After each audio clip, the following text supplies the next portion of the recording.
Hey everybody.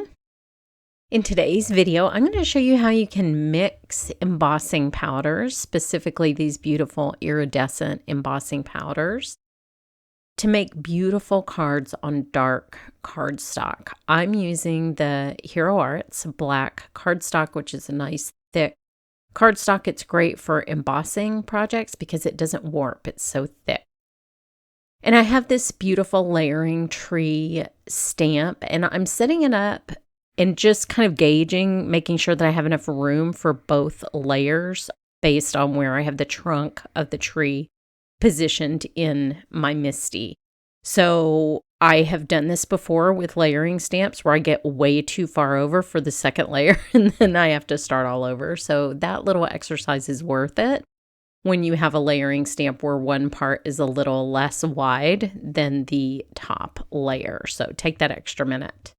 Now with these iridescent embossing powders, you do need to shake them. You're mixing the kind of shimmery mica looking substance with the embossing powder.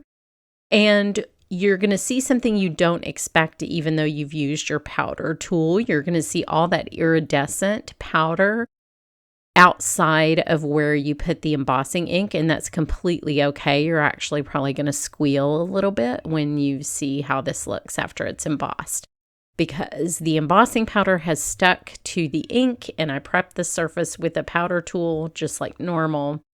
So I emboss it, and then I cool it off a little bit just by fanning it around, and then just take a soft cloth and look at that. It's perfect. I get the nice shimmer from the iridescent powder, and you just wipe away any excess, and it's a beautifully embossed image.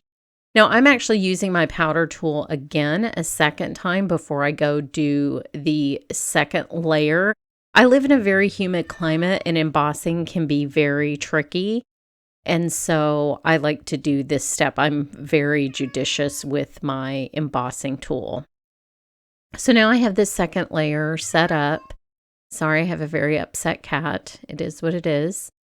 And I'm positioning that over the trunk of the tree. And I'm just, again, adding the clear embossing ink on top of this. And because I'm embossing on top of embossing, I like to do this several times to make sure I have tons of ink down to grab that embossing powder. So now I have this stunning iridescent purple, and you just are not going to believe what this looks like on black cardstock. You're getting a preview in the lid over there. It's really stunning. Look at that. Oh, so great. So I will put that back in the jar. I'm using 2 different pieces of paper to use as funnels for this embossing powder. And you can see, again, there's shimmery parts outside of the embossing powder, but the embossing powder is only where I have the ink.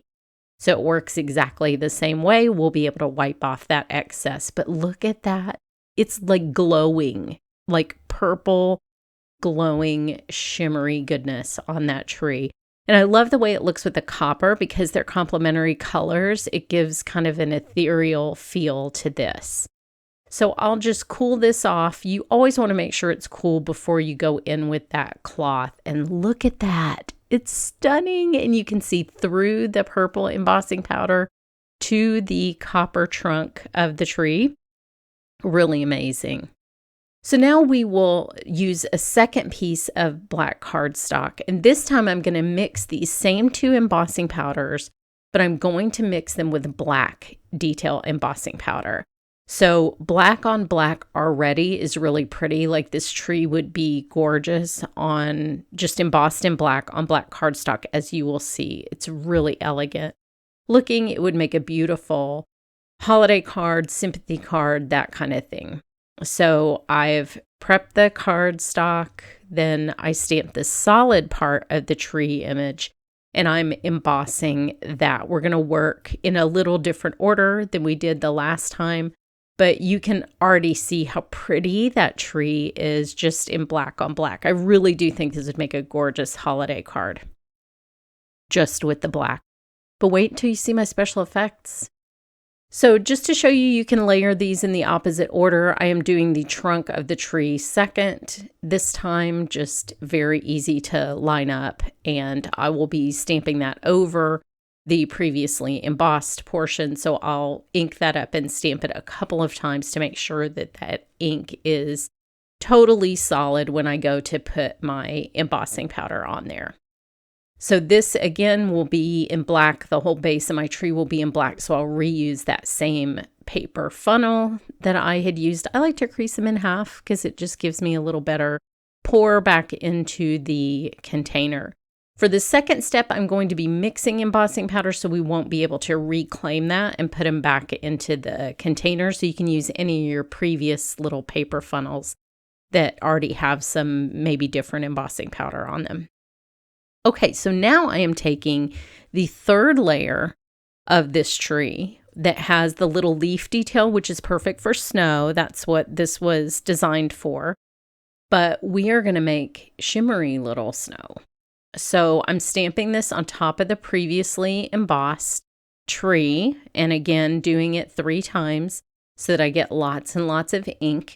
And now I just have these little bits, little spots of ink that I'm going to very selectively put these 2 embossing powders in.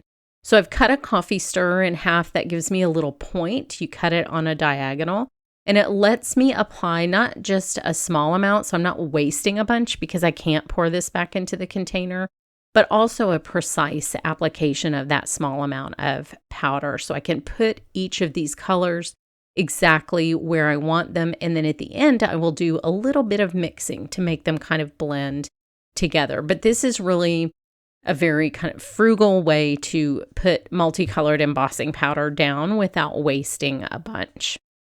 And you don't want to waste this stuff. It's beautiful.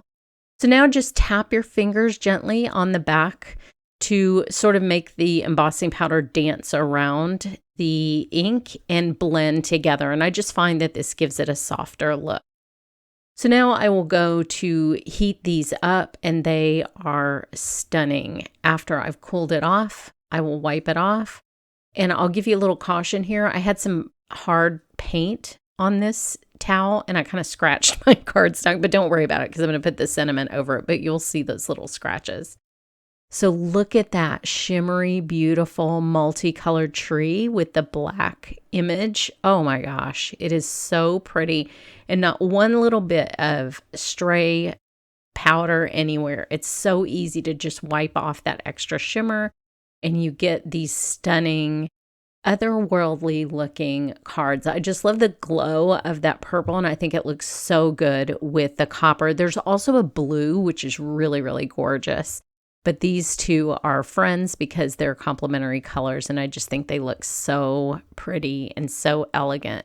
So here's what the jars of the embossing powder look like. I cannot recommend these enough. I think they're just stunning. And just play around and mix your embossing powders. You don't have to use them by themselves. Here's what the finished card looks like. I used the sentiments and the matching dies from the set, and you can see I covered up my little scratches there. No harm, no foul. Head over to the blog for more information, and thanks so much for watching.